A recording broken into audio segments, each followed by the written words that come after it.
পশ্চিমবঙ্গের বিধানসভা নির্বাচন মিটে যাওয়ার পরে পশ্চিমবঙ্গে বিজেপি তারা সরকার গঠন করেছে এবং নতুন মুখ্যমন্ত্রী হয়েছেন শুভেন্দু অধিকারী।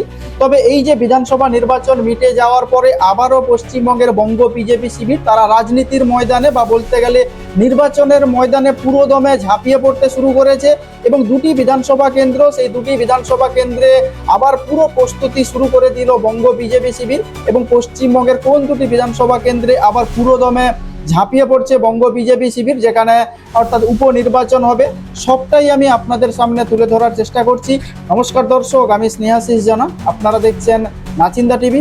যদিও এখনো পর্যন্ত দিনক্ষণ ঘোষণা হয়নি উপনির্বাচনের, তবে তা সত্ত্বেও বলা যেতে পারে যে নন্দীগ্রাম বিধানসভা কেন্দ্র এবং রেজিনগর বিধানসভা কেন্দ্র, সেই বিধানসভা কেন্দ্রের যে উপনির্বাচন, সেই উপনির্বাচনের প্রস্তুতি শুরু করে দিল বঙ্গ বিজেপি শিবির।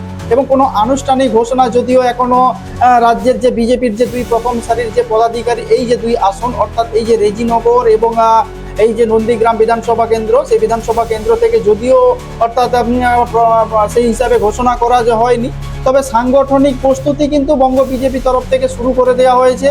জনসংযোগ থেকে শুরু করে প্রচার এবং ভোট পরিচালনার যেসব প্রক্রিয়া বা যেসব দায়িত্ব, সেই সব দায়িত্ব, একটি গুরুত্বপূর্ণ দায়িত্ব বঙ্গ বিজেপির তরফ থেকে বিশেষ একজনকে দেওয়া হয়েছে, যা এই দুই বিধানসভা কেন্দ্র তিনি তার মধ্যে নন্দীগ্রাম বিধানসভা কেন্দ্রের দিকে অতিরিক্ত নজর দিচ্ছে বঙ্গ বিজেপি শিবির। যেহেতু অক্টোবরের দিকে অর্থাৎ পুজোর আগেই এই যে দুই আসন অর্থাৎ এই যে রেজিনগর এবং নন্দীগ্রাম বিধানসভা কেন্দ্র, সেই এই দুই আসনে উপনির্বাচন হতে পারে বলে বিজেপির নেতৃত্ব এমনটাই মনে করছে। তবে সেক্ষেত্রে হাতে মাত্র আর মাস দুয়েক সময় বাকি। তবে এই অবস্থায় নন্দীগ্রাম বিধানসভা কেন্দ্রের দায়িত্ব দেওয়া হয়েছে রাজ্যের যে বিজেপির যিনি সাধারণ সম্পাদক রয়েছেন জ্যোতির্ময় সিং মাহাতোকে। আরেকটি বিধানসভা কেন্দ্র হলো সেটা হলো রেজিনগর আসন, সেই রেজিনগর আসনের দায়িত্ব দেওয়া হয়েছে রাজ্য বিজেপির সহসভাপতি প্রবাল রাহা। এবং জ্যোতির্ময় সিং মাহাতো শনিবারই অর্থাৎ আজকে তিনি নন্দীগ্রাম যাচ্ছেন বলে এমনটাও জানা যাচ্ছে এবং প্রবাল রাহা বহরমপুর পৌঁছেছেন শুক্রবারই। তবে তিনি শনিবার থেকেই বহরমপুরের যে লাগোয়া যে বিধানসভা কেন্দ্র অর্থাৎ এই যে রেজিনগর আসন, সেই রেজিনগর আসনের প্রস্তুতি পুরোদমে শুরু করে দেবে। তবে এবারের যে বিধানসভা ভোটে শুভেন্দু অধিকারী দুটি আসন থেকে লড়েছিলেন, এক হচ্ছে নন্দীগ্রাম, আরেকটি হচ্ছে ভবানীপুর বিধানসভা কেন্দ্র, এবং এই দুইটি আসনেই তিনি জেতেন এবং ভবানীপুরের বিধায়ক হিসেবে তিনি শপথ নিয়েছেন এবং শপথ নিয়ে তিনি মুখ্যমন্ত্রী হন। তার ফলে নন্দীগ্রাম ছাড়তে হয়েছে অর্থাৎ শুভেন্দু অধিকারীকে।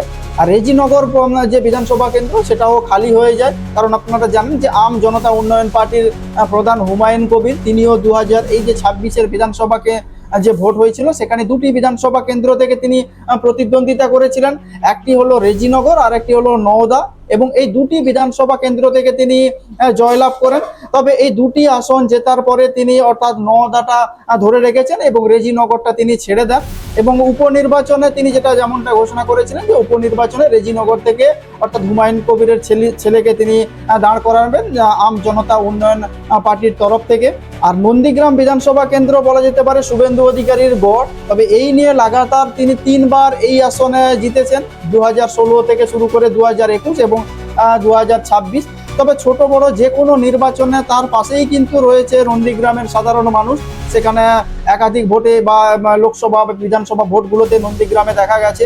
তবে এখন তিনি যেহেতু পশ্চিমবঙ্গের মুখ্যমন্ত্রী, তাই নন্দীগ্রামের এই যে উপনির্বাচন, সেই উপনির্বাচনে বিজেপির জয়ের সম্ভাবনা বলতে গেলে একদম 100% নিশ্চিত বলা যেতে পারে। তবে তা সত্ত্বেও বিজেপি কিন্তু এই নন্দীগ্রামকে কিন্তু গুরুত্ব দিয়ে বা বলতে গেলে নজর দেওয়ার দিক থেকে কোনো কিছু খামতি রাখতে চাইছে না।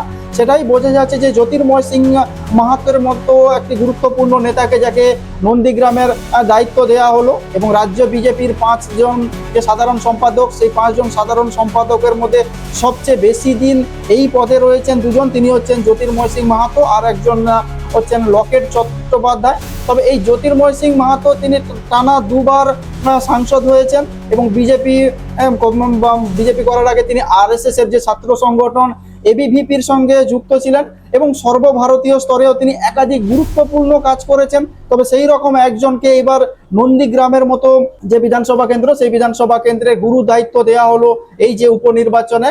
তবে রাজ্য বিজেপি তরফ থেকে যেটা আরো বিস্তারিতভাবে যেটা জানা যাচ্ছে যে সাধারণ সম্পাদকদের মধ্যে জ্যোতির্ময় সিং মাহাতোই এই মুহূর্তে সব থেকে পশ্চিমবঙ্গে শক্তিশালী, তাই তাকে নন্দীগ্রামের দায়িত্ব দিয়ে পশ্চিমবঙ্গের বঙ্গ বিজেপি শিবির কার্যত বুঝিয়ে দিল যে অর্থাৎ জয়ের দিক থেকে বা লড়াইয়ের দিক থেকে কোনো রকম খামতি রাখতে চাইছে না বঙ্গ বিজেপি শিবির। তবে আরেকটি বিধানসভা কেন্দ্র নিয়ে কথা বলা যেতে পারে, সেটা হচ্ছে রেজিনগর। তবে এই রেজিনগর বিধানসভা কেন্দ্রের যে এই যে উপনির্বাচন, সেখানে অর্থাৎ মুখ্যমন্ত্রী রেজিনগরে তিনি কিন্তু একাধিক হুঙ্কার দিয়েছিলেন, ফলে ওই আসনে বিজেপি যে সর্বশক্তি প্রয়োগ করবে এবং সব দিক থেকে ঝাঁপাবে সেটা কিন্তু একদম স্পষ্ট।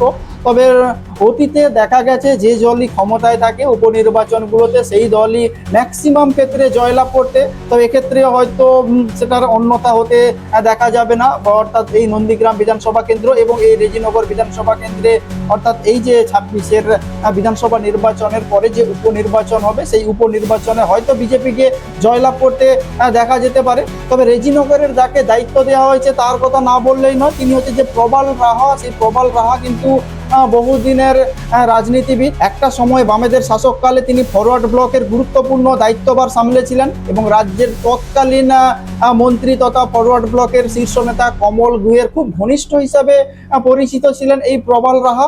এবং তিনি বিজেপিতে যোগ দিয়েছিলেন মুকুল রায় এবং কৈলাস বিজয়বর্গী যখন পশ্চিমবঙ্গের দায়িত্বভার সামলেছিলেন, এবং সেই থেকেই বলতে গেলে একনিষ্ঠভাবে তিনি পশ্চিমবঙ্গের অর্থাৎ বিজেপির হয়ে কাজ করে গেছেন। তবে সেই প্রবাল রাহাকে এইবার রেজিনগরের মতো যে বিধানসভা কেন্দ্র, সেখানে উপনির্বাচনের গুরুত্বপূর্ণ দায়িত্ব দেওয়া হয়েছে। একদিকে প্রবাল রাহা, আরেকদিকে অর্থাৎ জ্যোতির্ময় সিং মাহাতের মতো দুই গুরুত্বপূর্ণ নেতাকে একদিকে যেমন নন্দীগ্রাম বিধানসভা কেন্দ্রের দায়িত্ব দেওয়া হয়েছে, অন্যদিকে রেজিনগর বিধানসভা কেন্দ্রের উপনির্বাচনের দায়িত্ব দেওয়া হয়েছে। যদিও এখনো দিনক্ষণ ঘোষণা করা হয়নি কবে এই উপনির্বাচন হবে, তবে যেমনটা আশা করা যাচ্ছে যে পুজোর আগে হয়তো এই উপনির্বাচন হবে। তাই বঙ্গ বিজেপির তরফ থেকে কোনো রকম এবার খামতি রাখতে চাইছে না বঙ্গ বিজেপি শিবির, এবং তারা পুরো দমে এবার ঝাঁপাচ্ছে অর্থাৎ এই দুই যে বিধানসভা কেন্দ্র সেই উপনির্বাচনে জয়লাভ করার দিকে। তবে আপনারা জানেন যে নন্দীগ্রামের এই যে বিধানসভা কেন্দ্র যেখানে উপনির্বাচন হবে, সেই উপনির্বাচনে অর্থাৎ অখিল গিরি পূর্ব মেদিনীপুরের অর্থাৎ তৃণমূল কংগ্রেসের বর্ষিয়ান নেতা যিনি অখিল গিরি, যিনি একাধিক সময় নানান রকম বিতর্কিত মন্তব্য করে শিরোনামে এসেছিলেন। তবে সেই অখিল গিরিকে নাকি এই নন্দীগ্রাম বিধানসভা কেন্দ্রের বাড়তি অর্থাৎ অতিরিক্ত দায়িত্ব দেওয়া হচ্ছে, সমস্ত তৃণমূল কংগ্রেসের দায়িত্ব দেওয়া হচ্ছে সংগঠন পরিচালনা করা বা ভোটের যে সমস্ত কিছু পরিচালনা করার জন্য।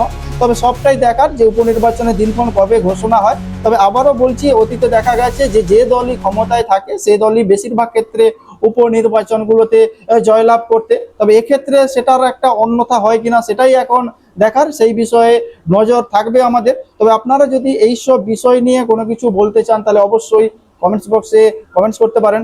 আর নজর রাখুন নাচিন্দা টিভিতে।